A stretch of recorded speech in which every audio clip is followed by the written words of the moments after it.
কবর যত কঠিন, কিয়ামত তার চেয়ে অনেক বেশি কঠিন। কিয়ামত যত কঠিন, জাহান্নাম তার চেয়ে অনেক অনেক অনেক বেশি কঠিন। তিনি কবর এবং জাহান্নাম দুইটা থেকে একসাথে বাঁচতে চাইতেন। তবে তিনি বলেন, কিয়ামতের বিবরণ দেখতে দেখতে আমার মাথার চুল পেকে গেল। কেউ যদি বাস্তব কিয়ামতের মাঠ দেখতে চায় দুনিয়াতে, তাহলে সে যেন সূরা কুব্বেরাত, সূরা ইনফিতার, সূরা ইনশিকাক পড়ে। আল্লাহর হস্তে আমরা পড়তেও জানি না, পড়লে বুঝতেও পারি না। আর বক্তৃতার জগৎ এমন জগৎ যে মূর্খ মানুষ দিয়ে চলে, পড়াশোনা করা লাগে না। এটা আমি দীর্ঘ 31 বছর থেকে দেখছি। 90 সালে আমি মাঠে এসেছি, তখনও যারা মাঠে ছিলেন দুই একজন বলা যায় না, একেবারেই না জানা মানুষ। আজও প্রায় কাছাকাছি ওইরকমই আমি দেখছি। তবে আমি বলতে কম করিনি যে আল্লাহর নবী বললেন, উনজুরু আমান তাখুজুনা দীনাকুম, তোমরা যাদের কাছে দিন নিচ্ছ তাদের দেখো। তাদের কি দেখবেন? তাদের রূপ চেহারা দেখবেন? তো কি দেখতে বললেন আল্লাহর নবী? তাদের কর্ম, তাদের আমল, তাদের বিদ্যা, তাদের পারিবারিক অবস্থা। হাদিস গ্রহণের ক্ষেত্রে একটা কথা আছে, খেলাফুল মরুয়াত, ভদ্রতা বিরোধী কাজ। কেউ যদি ভদ্রতা বিরোধী কাজ করে তাহলে তার হাদিস গ্রহণ হবে না। সেটা কেমন হতে পারে? দোকানে বসে আড্ডা পিটা, অপ্রয়োজনীয় কথা বলা, এটাই হলো ভদ্রতা বিরোধী কাজ। এমন কাজ করে যে তার হাদিস গ্রহণ হবে না। তাহলে আমরা যারা দাড়ি ছোট করি, চেঁচে ফেলি, বউ পর্দায় থাকে না, মেয়ে স্কুল কলেজ বিশ্ববিদ্যালয়ে পড়ে, হুজুর মানুষ, কথার ঠিক ঠিকানা নেই, চুক্তি করে টাকা নিতে হয়, অগ্রিম নিতে হয়, তারপরে নানান ভান থাকে, কত কি হিসাব নিকাশ, কোথায় আছে ও কুমিল্লায়, আর বলছে আমি প্রায় চিটাগাং পৌঁছে গেছি। তার মানে আমি তো অবাক, আমার জীবনে এভাবে দেখতেই থাকলাম আমি। এমন মানুষের যদি বক্তব্য আমরা শুনি তাহলে হুজুরের কি হবে, আমাদের কি হবে? আমার ভিতরে একটা সবসময় কাজ করে, অন্তত ধর্মের নামে আমি জাতিকে ফাঁকি দিইনি কোনোদিন। এইটা আমার ভিতরে কাজ করে। আর একটা ভিতরে কাজ করে, আমি দীর্ঘ 31 বছর ধরে আলোচনায় আছি। মানুষকে আমি ধর্মের নামে চাপ দিয়ে এত টাকা দিতে হবে, পথ খরচ দিতে হবে, এরকম কিছু কোনোদিন বলিনি। যার কারণে ওইভাবে বলে থাকি, কেউ যদি কোনোদিন প্রমাণ দিতে পারে যে আব্দুর রাজাক সাহেব আমার কাছে পাথেও পথ খরচ চেয়েছিল, দীর্ঘ 31 বছরের যদি কোনোদিন প্রমাণ হয়, তাহলে আমি জাতির সামনে কথা বলবো না। এটা আমার আপনার সামনেকার কথা নয়, প্রায় দিনই বলছি। কেউ আমাকে বলেও না যে আপনি তো একদিন আমার কাছে টাকা পাথেও চেয়েছিলেন।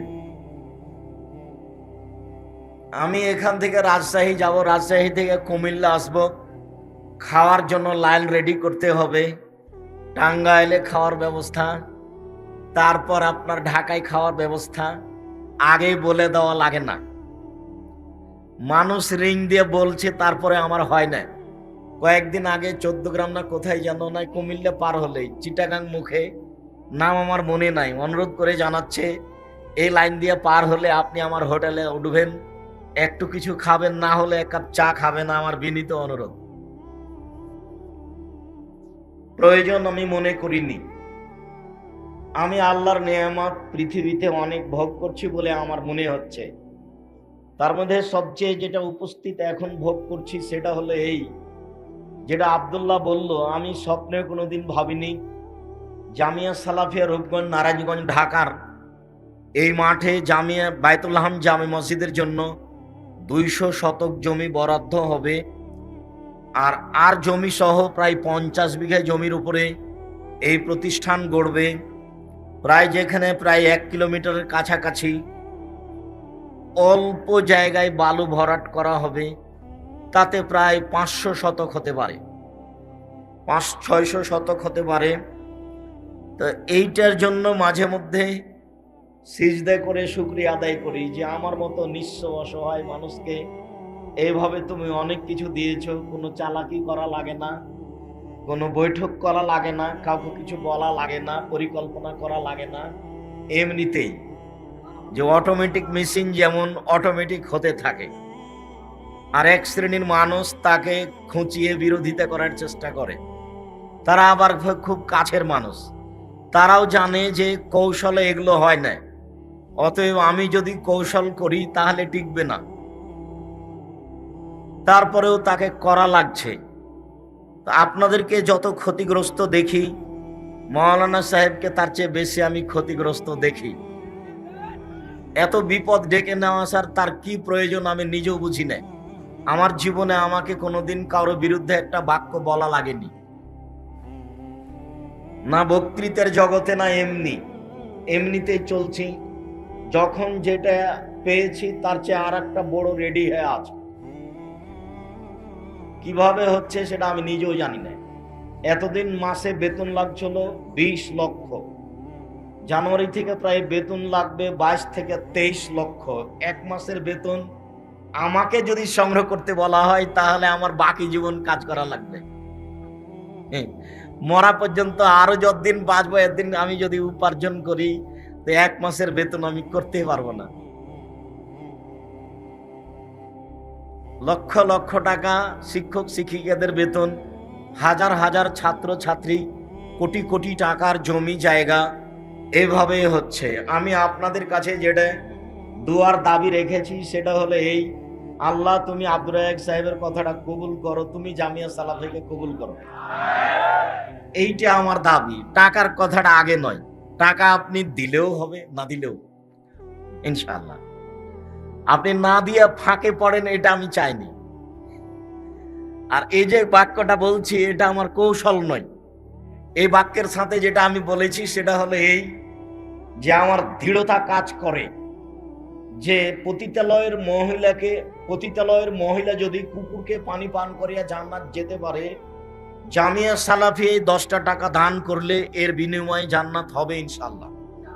কেননা কোনো একটা কাজে স্বার্থপরতা নেই, কোনো একটা কাজে, না জমি কিনাতে, না ঘর বাড়ি নির্মাণ করাতে, না ছেলে মেয়ে নিয়ে আসাতে, না শিক্ষক নিয়োগ করাতে, কোনো জায়গাতে মিটিং বৈঠক কলা কৌশল পরিকল্পনা হিসাব নিকাশ কিচ্ছু নাই, এমনিতেই চলছে,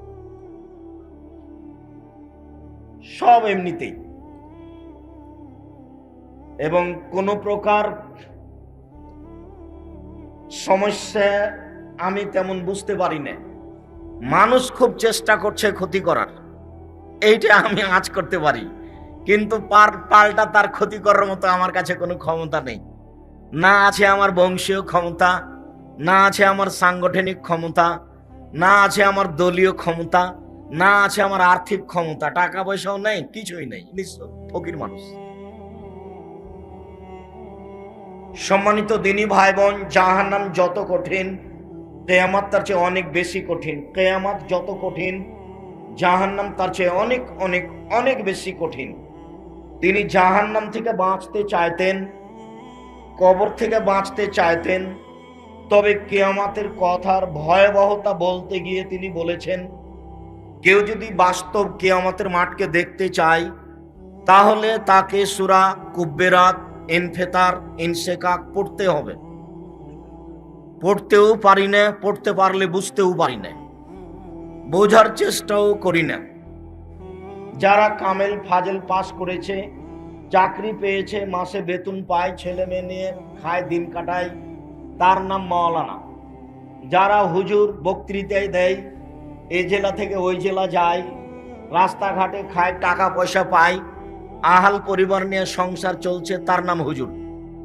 তিনি কোরআন মাজিদ পড়বেন, বুঝবেন, এরকম পরিবেশ তার কাছে নাই। জেনারেল শিক্ষিত মানুষ এক সময়ে সালাত আদায় করেনি, নামাজ পড়েনি, রোজা করেনি, চাকরি পেয়েছে, বড় চাকরি করে, এক পর্যায়ে বুঝেছে এবাদত করা লাগবে, তাই নামাজ রোজা শুরু করেছে। এখন না কোরআন মাজিদ পড়ার চেষ্টা করে, না পড়তে পারে, না বুঝতে পারে, কোনোটাই হয় না। আবার কোন হুজুর বলেছেন তরজমা না বুঝতে পারলে পড়া গুনাহ হবে। আবার যিনি বলেছেন তিনিও বুঝেন না। যে বলেছে যে কোরআন মাজিদ না বুঝা পড়া যাবে না, তিনি কিন্তু বুঝেন না। মানে কোরআন মাজিদ আমি বুঝে পড়ছি এরকম সাহস বড় বড় বিদ্বান যারা মুফাসসির তারাও করতে পারেনি। উনি কিভাবে এই কথা বললেন?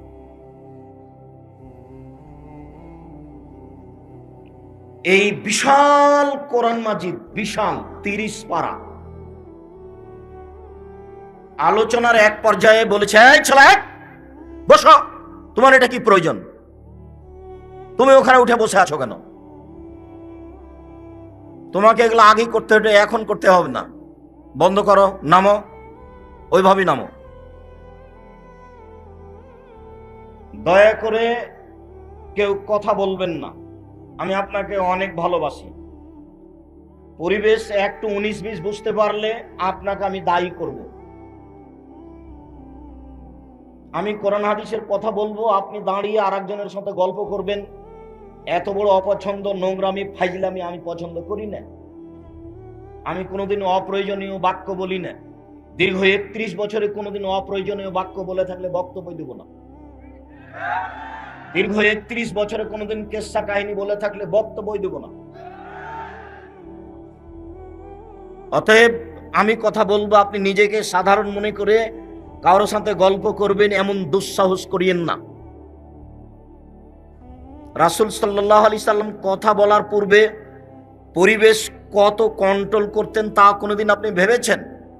আল্লাহর নবী একটা গাধার উপরে বসে আছেন, পিছনে মায ইবনে জামাল বসে আছেন, মানে দুইজন এক গাধার উপরে, প্রাণীও ছোট, গায়ের সাথে লেগে আছে, পিছন দিকে গায়ের সাথে লেগে আছেন উনি। তো আল্লাহ নবী বলছেন মায, তো মায বলছেন লাব্বাইক ওয়া সাদাইক। জি আল্লাহর নবী প্রস্তুত, বলেন কি বলছেন। আল্লাহর নবী কিছু না বলে আবার বলছেন মায, তো মায বলছেন লাব্বাইক ওয়া সাদাইক। জি আল্লাহর নবী আমি প্রস্তুত, বলেন কি বলছেন। আল্লাহ রাসূল বলছেন মায, তো মায বলছেন লাব্বাইক ওয়া সাদাইক। আল্লাহ রাসূল প্রস্তুত, বলেন কি বলছেন। একজন সাহাবীকে এত কিছু বলা লাগবে একটা কথা বলার জন্য? আমার চেয়ে আপনার চেয়ে কয়েক কোটি গুণ উপরে মর্যাদা তার, আর তারা নবীকে মানার জন্য এত প্রস্তুত, এত প্রস্তুত যে বলা লাগে না। বলা যে লাগে না তার প্রমাণ দেখবেন। আল্লাহর নবী জুতা পায়ে দিয়ে সালাত শুরু করেছেন, বুখারী মুসলিম। তো জিবরাইল এসে বললেন যে জুতা খুলেন, জুতাতে ময়লা আছে। তো আল্লাহর নবী জুতা খুলে দিয়েছেন। এখন সালাম ফিরার পরে সাহাবীগণকে দেখছেন যে তারাও খুলে দিয়েছে। তো আল্লাহ নবী বলছেন যে তোমরা জুতা খুলেছো কেন? তো সাহাবীগণ বলছেন আপনাকে দেখলাম সেজন্য। আরে জিবরাইল আমাকে বললেন যে জুতা খুলে দেন, আপনার জুতায় ময়লা আছে, সেই জন্য আমি জুতা খুলে দিয়েছি। তো তোমরা খুললে কেন? বলে আপনাকে দেখলাম এই জন্য। বুঝাতে পারিনি হাদিস বুখারী মুসলিম মানে মেনে চলা। কথা বুঝাতে পারিনি মনে হয়। মেনে চলা। সাহাবীগণ নবীকে মেনে চলেন, তার বাস্তব একটা উদাহরণ দেখালাম, হাদিস বুখারী মুসলিম। এমন মেনে চলা লোককে 3 বার বলা লাগবে? প্রশ্নই আসে না। একবার বললেই যথেষ্ট। তারপরে আল্লাহর নবী জায়গা বিশেষে এমন বলেছেন, যেমন 23 বছর জীবনে কোনো একদিন কোনো এক ওয়াক্ত সালাত সাহাবীর দিকে মুখ না করে কাতার সোজা করুন, প্রাচীরের মতো হয়ে দাঁড়ান, ফাঁকা বন্ধ করুন। ওই যে দেখছি শয়তান দুইজনের ফাঁকা দিয়ে ঢুকছে ছাগলের বাচ্চার মতো। এইগুলি কথা না বলে জীবনে কোনো একদিন সালাত শুরু করেছেন তা কেউ কোনোদিন প্রমাণ করতে পারবে না। কোনোদিন যদি প্রমাণ হয়ে যায় যে আল্লাহর নবী একদিন এইভাবে না বলে নামাজ শুরু করেছেন, এটা প্রমাণ হয়ে গেলে আমি আব্দুর রাজ্জাক বিন ইউসুফ আর জীবনে কোনোদিন বক্তব্য দিব না।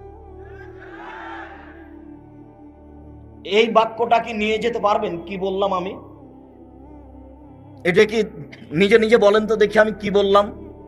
কেউ যদি প্রমাণ করতে পারে জীবনে কোনোদিন যে আল্লাহর নবী এইভাবে মুখ ঘুরিয়ে না বলে সালাত শুরু করে দিয়েছেন, এটা প্রমাণ হয়ে গেলে আমি আর কোনোদিন বক্তব্য দিব না। তাহলে কথাটা কি বললাম? যে প্রত্যেক নামাজের সময়, সলাতের সময় সাহাবীগণের মুখামুখি হয়ে কাতার সোজা করুন, প্রাচীরের মতো হয়ে ফাঁকা বন্ধ করে দাঁড়ান, এই কথা বলার পরে সালাত শুরু করতেন না। বুঝাতে পারলাম না মনে হয়। আপনি যান কুমিল্লা শহরে, যেখানে সেখানে যান, একামাত শুরু হয়েছে তখন ও পাগড়ি পেঁচাচ্ছে, যেমন একামাতের শেষে তেমন আল্লাহু আকবার। জীবনে আপনি তাকে কোনোদিন দেখবেন না যে মুখামুখি হয়ে বলছেন যে কাতার সোজা করুন। আর জীবনে কোনোদিন ঘটেনি। ওই দিকে মুখ করে আছে, কেবলার দিকে। আর আমি বললাম জীবনে কোনো একদিন যদি আল্লাহর নবী মুখামুখি না হয়ে এই কথা না বলে সালাত শুরু করে দিয়েছেন, একদিন যদি আপনার ইমামের মতো হয়ে নামাজ শুরু করে দিয়েছেন, এটা প্রমাণ হয়ে যায়, আমি আব্দুর রাজ্জাক বিন ইউসুফ আর জিন্দেগিতে কোনোদিন বক্তব্য দিব না। সারা পৃথিবীবাসীর সাথে চ্যালেঞ্জ করলাম। 3 ফুট দূরে তো বহু দূরের কথা। সারা পৃথিবীর মানুষ যদি 3 ফুট দূরে দাঁড়ায়, তবু তা জায়েজ হবে না, বৈধ হওয়ার কোনো পথ নেই। 3 ফুট দূরে দাঁড়ানো যদি বৈধ করতে হয়, মুহাম্মদ সাল্লাল্লাহু আলাইহি সাল্লামকে আবার পৃথিবীতে আসতে হবে, এসে বলতে হবে, পৃথিবীবাসী, আমি মুহাম্মদ সাল্লাল্লাহু আলাইহি সাল্লাম ঘোষণা দিলাম, এখন আপনারা 3 ফুট পর পর দাঁড়াতে পারেন। যেহেতু তিনি আর কোনোদিন আসবেন না, কিয়ামত পর্যন্ত এর বৈধতাও কোনোদিন হবে না। কাবা ঘরে যদি আজ থেকে আর কিয়ামত পর্যন্ত কোনোদিন পাশাপাশি না দাঁড়াই, তবু বৈধ হবে না। বৈধ করতে হলে আবার কাকে আসতে হবে? মুহাম্মদ সাল্লাল্লাহু আলাইহি সাল্লামকে আসতে হবে। এর নাম ইবাদত। ইবাদতের নাম তৌকিফি, জুঁকে তু, যা আছে তাই। এর পরিবর্তন ঘটানোর ক্ষমতা মানুষের হাতে নেই। বুঝাতে পারলাম না? এর পরিবর্তন ঘটানোর ক্ষমতা মানুষের হাতে নেই, পৃথিবীর কোন মানুষের হাতে নেই। ওনাকে আবার আসতে হবে, তাহলে বলতে হবে। যেহেতু আসবেন না, আর পরিবর্তন হবে না। এর নামে ইবাদত। ইবাদত মানে তৌকিফি, মানে যা আছে তাই, জুঁকে তু, যা আছে তাই। আল্লাহ জাহান্নামের পরিচয়ে বলেন, ফাআম্মা মান খাফফাত মাওয়াজিনুহু ফাউম্মুহু হাবিয়া। পৃথিবীর মানুষ মনে রেখো, কিয়ামতের মাঠে যার নেকির পাল্লা হালকা হবে, তার থাকার জায়গা হবে অতীব গভীর গহ্বর হাবিয়া। অমাদ্রাকা মাহিয়া। মুহাম্মদ সাল্লাল্লাহু আলাইহি সাল্লাম, আপনি কি বলতে পারেন হাবিয়া নামক জাহান্নামটি কি? জাহান্নামের পরিচয় চলছে। আপনার কি জানা আছে হাবিয়া নামক জাহান্নামের পরিচয়? আমি বলি, নারুন হামিয়া, তা হচ্ছে জ্বলন্ত উত্তপ্ত আগুন। জাহান্নামের পরিচয় পেয়ে গেলেন কোরআন মাজিদ হতে। জাহান্নাম বলতে জ্বলন্ত উত্তপ্ত আগুন। মহান আল্লাহ বলেন, কাল্লা লা ইউমবাদান্না ফিল হুতামা। কখনো নহে, অবশ্যই অবশ্যই তাকে চূর্ণ বিচূর্ণকারী হোতামা নামক জাহান্নামে নিক্ষেপ করা হবে। অমাদ্রাকা মাল হোতামা। মুহাম্মদ সাল্লাল্লাহু আলাইহি সাল্লাম, আপনি বলতে পারেন কি হোতামা নামক জাহান্নামটি কি? তার পরিচয় কি আপনার জানা আছে? আমি বলি, নারুল্লাহিল মুকাদা, তা হচ্ছে জ্বলন্ত উত্তপ্ত আগুন। একই উত্তর। সাউসলিহে সাকার, অচিরে আমি তাকে সাকার নামক জাহান্নামে নিক্ষেপ করব। অমাদ্রাকা মা সাকার। মুহাম্মদ সাল্লাল্লাহু আলাইহি সাল্লাম, আপনি কি বলতে পারেন সাকার নামক জাহান্নামটি কি? আপনার কি সাকার নামক জাহান্নামের পরিচয় জানা আছে? আমি বলি, লা তুবকি ওয়ালা তাদার। সাকার এমন একটি জাহান্নাম যা মানুষকে ছাড়বেও না, যা মানুষকে মারবেও না। এই কথাটাই আল্লাহ আর এক জায়গাতে বলেছেন, লা ইয়ামুতু ফিহা ওয়ালা ইয়াহইয়া। জাহান্নামে মানুষ মরবেও না, জাহান্নামে মানুষ বাঁচবেও না। এটা কি হলো তাহলে? তার নাম জাহান্নাম। কোনোদিন 2-1 মিনিট ভেবে দেখেছেন? কান্নাকাটি করা দরকার, সময় বের করা দরকার। আত্মীয় স্বজন চলে গেছে, আমিও সিরিয়ালে এসেছি। এত আপনাকে বেয়াড়া হয়ে চলার কি প্রয়োজন? একটা দিনই বৈঠকে এসে বাহিরে দাঁড়িয়ে গল্প করার কি প্রয়োজন? একটু ধৈর্য হয় না কেন? কেন এর সাথে গল্প করেন? কেন দোকানে আড্ডা পিটেন? সারা রাত কি এই বক্তব্য চলবে? আমি চলে যাওয়ার পরে আবার যদি 10টা কথা শোনার চেষ্টা করেন তাহলে তা সহজ নয়। আবার একটা দিন বের করা সহজ নয়। একটা দিন কিছু সময়কে মূল্যায়ন করতে আপনার এত ভারী লাগলো কেন? কেন আপনি এসে চলে গেলেন? আপনার মা চাচি এসে কেন চলে গেল? আমি তো এসেছি, এই কথা জানেন। আপনি কি বুঝাতে চাইলেন আমাকে? কেন আপনি চলে যাবেন? কি পেয়েছেন? আপনি কি মনে করেন? আপনি জানেনই বা কি আর বুঝেনি বা কি? কোনটার বিষয়ে, কিসের ভিত্তিতে আপনি চলে গেলেন? আর গ্রামের লোকজন, আত্মীয় স্বজন নিয়ে এত ব্যস্ত কেন? বউ বেটি নিয়ে, শালিকাকে নিয়ে, ভাবিকে নিয়ে এত ব্যস্ত কেন? আপনাকে আমি বলিনি ইচরের মাঠ বড় কঠিন?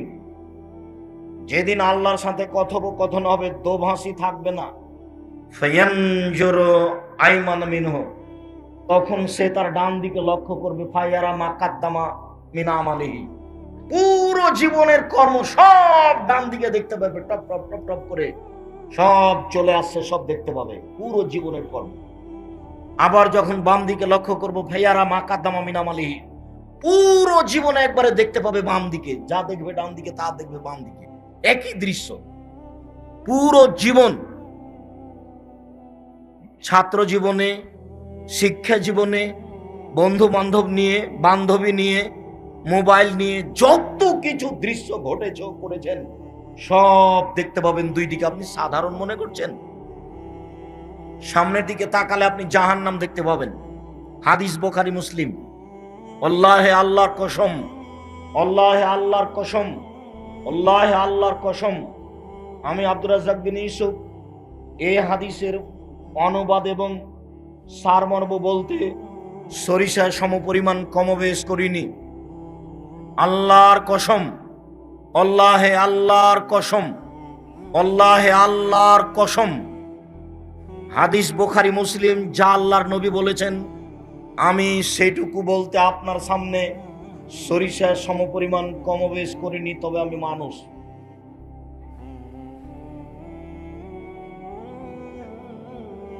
সময়ের একটু দাম দিতে শিখেন, নিজেকে ধৈর্যশীল করে গড়ে তোলার চেষ্টা করেন। কথা জাহান্নামের পরিচয় কোরআন মাজিদ থেকে শেষ করলাম। একটা হাদিস থেকে আমি জাহান্নামের পরিচয় দিই। উতবা ইবনে গাজওয়ান বলেন যে আল্লাহর নবী বললেন, ইন্না সাখরাতাল আযীম আলা তুলকা মিন শাফিরে জাহান্নাম ফাতাহাবি ফিহা বাদা সাবিনা আম। একটা কয়েক কোটি মন ওজনের পাথর যদি জাহান্নামের মুখে এইভাবে ছেড়ে দেওয়া হয় তাহলে নিচে পৌঁছিতে 70 বছরের বেশি সময় লাগবে। এই বাক্যটাকে আপনি কি মনে করলেন? এটা 1 কোটি মন ওজনের পাথর যদি 1 ঘন্টা যায় কত যেতে পারে? যদি 1 দিন যায় কত যেতে পারে? যদি 1 বছর যায় তাহলে কত যেতে পারে? 70 বছর গেলে কত পথ যেতে পারে? আপনাকে আমি কি দিয়ে বুঝাবো জাহান্নাম কত গভীর? আবার আল্লাহর নবী বলছেন মুনাফিক যে সেই থাকবে জাহান্নামের নিচে, হিন্দু থাকবে, এ কথা আল্লাহর নবী বলেননি, আল্লাহ বলেননি, তবে ও জাহান্নামে যাবে। ইহুদি খ্রিস্টান থাকবে, এ কথা আল্লাহর নবী বলেননি, তবে ও জাহান্নামে যাবে। সবচেয়ে নিচে থাকবে জাহান্নামে ওই যে মুনাফিক, যে মিথ্যা কথা বলে, যে কথা লাগায়, যে আর একজনের পিছে ছুটাছুটি করে, যে গরম বকরির মতো, গরম বকরি মানে যে পাঁঠা খুঁজে, একই আল্লাহর নবী গরম বকরি বলছেন, এর স্বভাব যেটা মুনাফিকের স্বভাব সেইটা। আল্লাহর নবী বলছেন গরম বকরি একবার এই পালে যায় পাঁঠা খোঁজার জন্য, একবার এই পালে যায় পাঁঠা খোঁজার জন্য। হাদিস বুখারী মুসলিম, সরিষা সমমান ত্রুটি নেই। এই গরম বকরির চরিত্র যা মুনাফিকের চরিত্র তাই। এই কথা আমি বলিনি, এ কথা আজকের নয়, আজ থেকে নিয়ে 1450 বছর পূর্বেকার বলা, মুহাম্মদ সাল্লাল্লাহু আলাইহি সাল্লামের মুখের বাক্য এটা। পৃথিবীর সবচেয়ে দামি মানুষ, পৃথিবীর সবচেয়ে সম্মানী মানুষ, যার জন্য জান্নাত ব্যস্ত। শুনুন, জাহান্নাম খুব ভয়াবহ জায়গা। জাহান্নামের পরিচয়ে সংক্ষিপ্ত একটু জাহান্নামীর কথা বলি। আল্লাহ নবী বলছেন, ওয়াইন্না গিলজা জিলদাহু ইসনানে আরবাউনা জেরা, একজন জাহান্নামীর গায়ের চামড়া হবে 42 হাত মোটা। ইসনানে আরবাউনা জেরা, 42 হাত মোটা চামড়া। ওয়াইন্না জিরসাহু মিসলা উহুদিন, তার দাঁত হবে উহুদ পাহাড়ের মতো। উহুদ পাহাড় 4 কিলোমিটার প্রশস্ত, 8 কিলোমিটার লম্বা। নিচে কত কিলোমিটার আছে তা মানুষ জানে না। তাহলে উহুদ পাহাড় কত বড় তা বিবরণ দিতে পারলাম না, শুধু পারলাম যে তার প্রশস্ত কত আর লম্বা কত। তবে নিচে কত আছে সেইটাকে জানে। তো দাঁতটা হবে উহুদ পাহাড়ের সমান। ও ফাঁকে জহ মিসলু বাইজা, আর উরু রান হবে বাইজা পাহাড়ের সমান। বাইজা পাহাড় হলো 39 কিলোমিটার লম্বা। ওয়াইন্না মাজলিস মিন জাহান্নাম বাইনা মক্কা ওয়াল মদিনা, একজন জাহান্নামীর বসার জায়গা 450 কিলোমিটার, মক্কা থেকে মদিনা।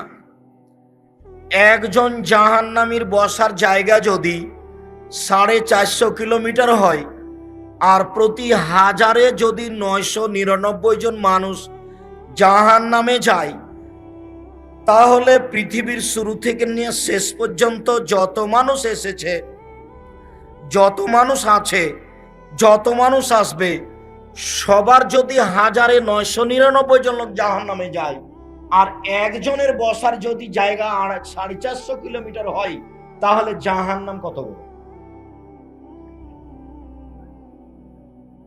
আল্লাহর নবী বলছেন, মানুষ, জিন, ফেরেশতা সবকিছু যদি একসাথে জাহান্নামের দরজা দিয়ে ঢোকে, তো দরজায় ঢুকতে সমস্যা হবে না। বিচারের মাঠে জাহান্নাম থাকবে, জান্নাত থাকবে, আল্লাহ থাকবেন, ফেরেশতা থাকবেন, মানুষ থাকবে, জিন থাকবে, পশু প্রাণী থাকবে, সব কিছু থাকবে। কিয়ামতের মাঠ কত বড়।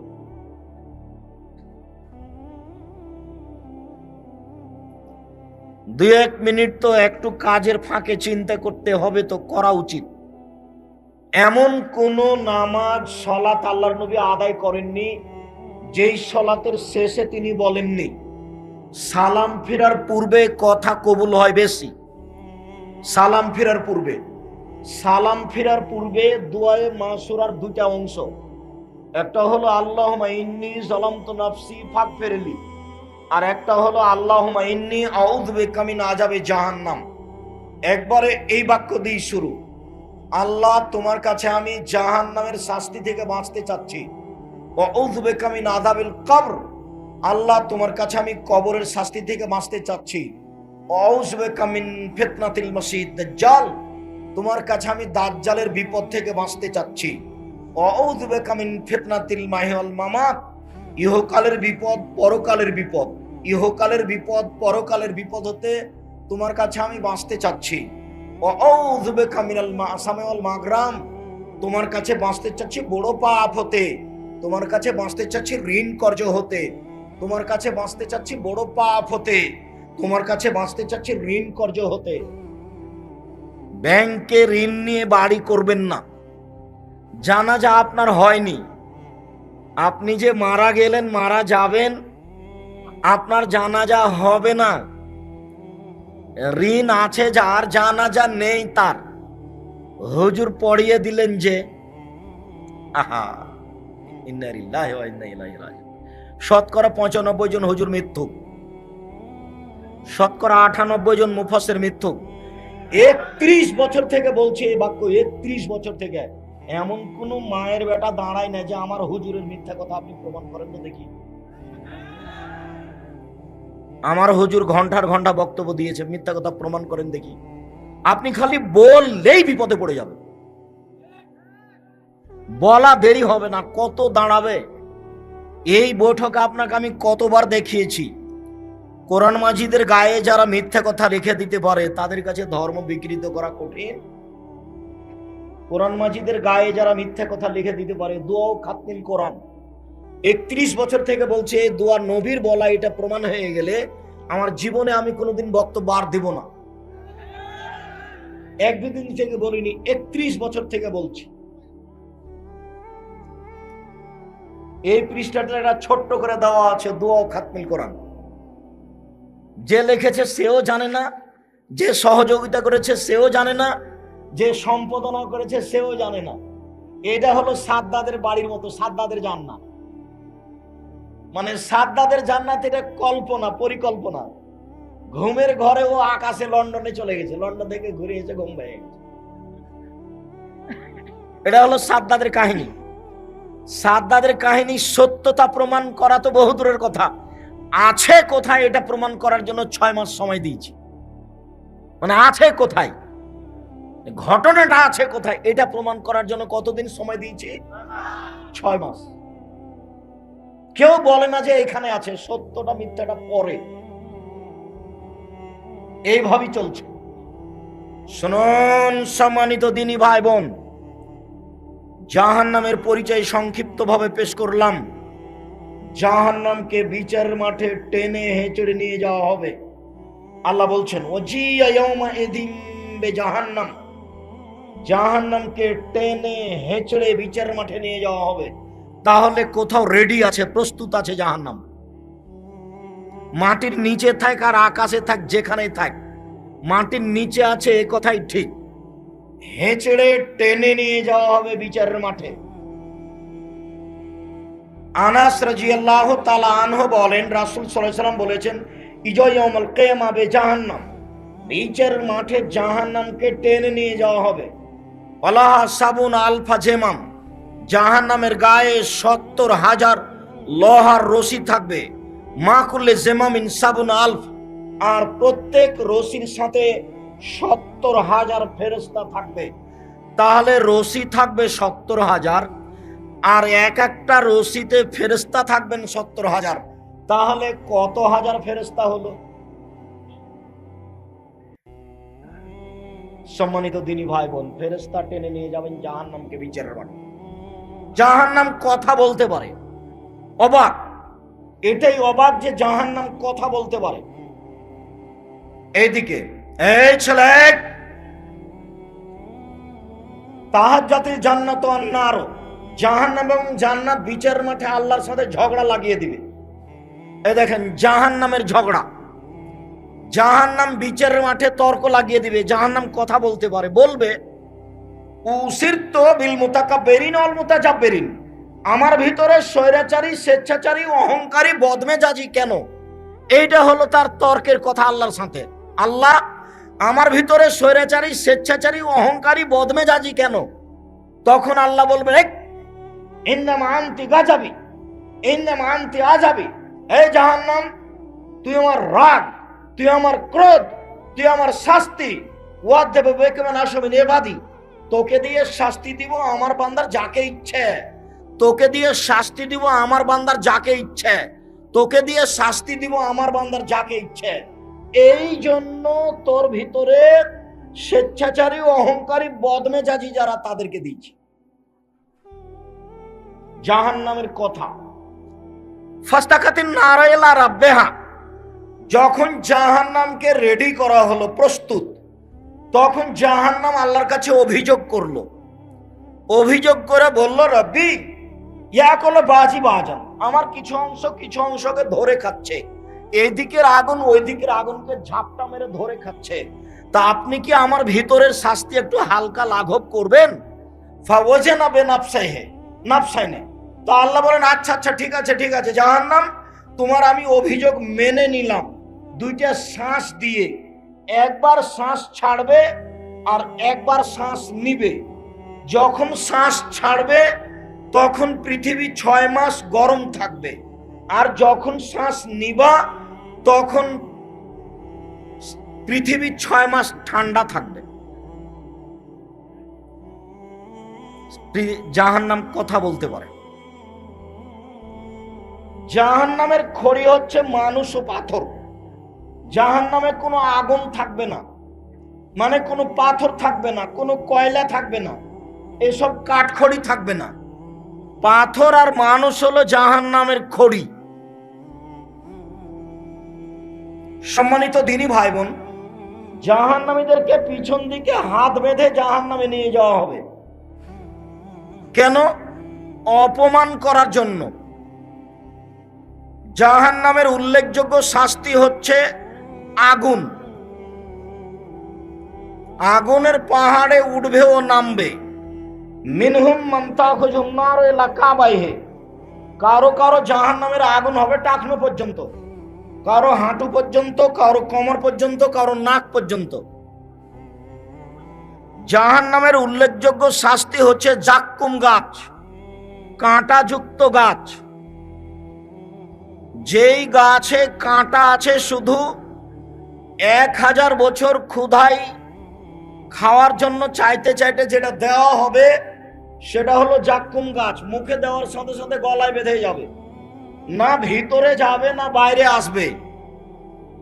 তার নাম হলো মরবেও না বাঁচবেও না। 1000 বছর পানি চাইবে।